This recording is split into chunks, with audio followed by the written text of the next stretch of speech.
how to donate to someone on Twitch. Hey everyone, welcome back to the channel. In today's video, we are going to be learning how we can donate to someone on Twitch. So make sure to watch the video till the end. Now, if you would like to donate to someone on Twitch, first of all, you can just open up their stream over here. And if you find the donate option over there, that's perfectly fine. If you don't, you can also open up their channel over here.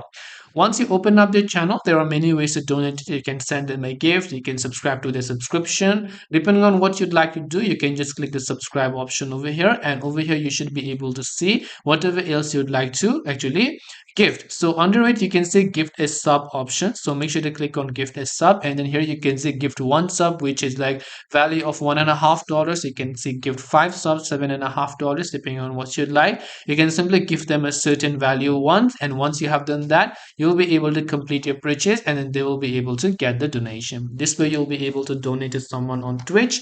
Hope this video was helpful. If you have got any questions, then feel free to leave them down below. Thank you very much for watching till the end of this tutorial, and see you soon in the next video.